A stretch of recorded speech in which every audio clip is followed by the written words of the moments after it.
Shalom saudaraku sekalian, berjumpa kembali di episode yang ke-6 tentang Jemaat Sardis. Tapi sebelumnya saya ingatkan kembali untuk Anda berkenan mensubscribe channel kami dan menekan lonceng notifikasi. Sehingga ketika episode kami upload dan sudah siap ditayangkan, maka Anda segera mendapatkan pemberitahuan. Dengan demikian Anda tidak akan pernah terlewat dari pelajaran kitab Wahyu ini. Kepada jemaat di Sardis, tuliskanlah kepada jemaat di Sardis, inilah firman Dia yang memiliki ketujuh roh Bapa Yahweh dan ketujuh bintang itu. Aku tahu segala pekerjaanmu, engkau dikatakan hidup padahal engkau mati. Apa maknanya saudaraku? Jadi jemaat Sardis ini, Yesus mengatakan bahwa mereka itu hidup tetapi mereka mati. Yesus mengerti dan mengetahui segala sesuatu yang terdapat di dalam hati jemaat dan di dalam hati setiap orang, setiap kita yang seolah-olah hidup namun rohaniahnya mati.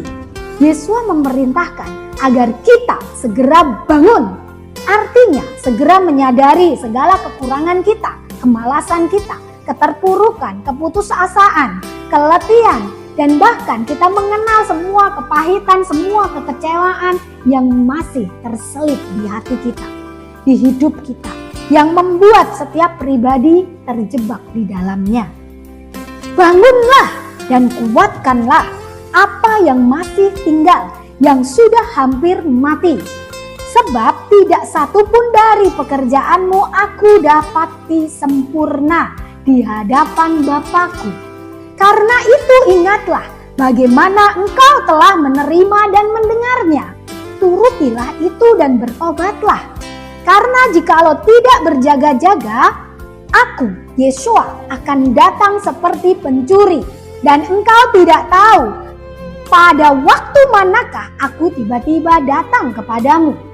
Apa maknanya saudaraku? Yesus berkata, hai, bangunlah. Jangan lama-lama kau terlena pada kepahitan, kekecewaan, keterpurukanmu. Jangan toleransi semuanya itu. Fokuslah pada amanat agungnya. Jangan lagi malas. Bangkitlah dan kuatkanlah lagi imanmu, iman kita, agar kita juga dapat menyelamatkan jiwa-jiwa lain yang sedang terpuruk dan menuju ke jurang maut. Jadi ayo kita selamatkan diri kita sendiri dan juga orang lain. Yesus berkata bahwa tidak satu pun dari pekerjaan kita yang didapatinya sempurna di hadapan Bapa. Perkataan ini ditujukan kepada kita yang menyebut diri kita sebagai orang-orang percaya. Benar, memang kita sudah ke gereja, bertobat, berdoa, bersekutu, bahkan melayani dan dengan penuh waktu. Tetapi Yesus melihat bahwa pribadi-pribadi ini hanya melakukannya sekedar rutinitas untuk kepuasan diri, untuk kebanggaan, untuk mendapatkan pujian. Ayo kita selidiki, apakah kita di dalamnya? Nah, semua motivasi berpusat pada diri kita sendiri. Kalau Anda termasuk, maka ayo akui, begitu pula saya. Ada pula yang hanya pasrah, mengalir tanpa inisiatif untuk melakukan yang lebih lagi bagi Yesus. Bahasa sederhananya, ini aku bisanya seperti ini.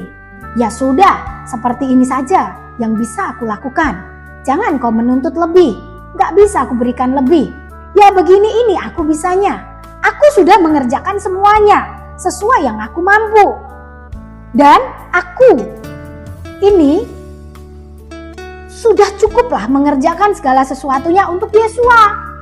Aku gak bisa lebih lagi.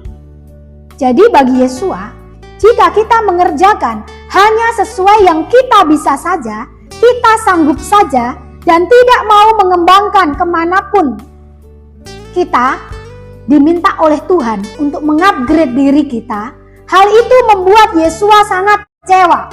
Mengapa demikian? Karena jika kita mengerjakan hanya sesuai yang kita mampu saja, maka bagaimana kita akan mengalami pengalaman hidup bersama Yesus? Bagaimana kita akan melihat mujizatnya? Bagaimana pekerjaan karya Yesua dinyatakan dalam hidup kita? Bukankah kita tidak membutuhkannya karena kita sudah sanggup? Inilah yang Yesua ingin sampaikan, bahwa manusia di akhir zaman ini hanya berfokus pada diri sendiri, tidak mau berjuang, hanya mau praktis dan dilayani.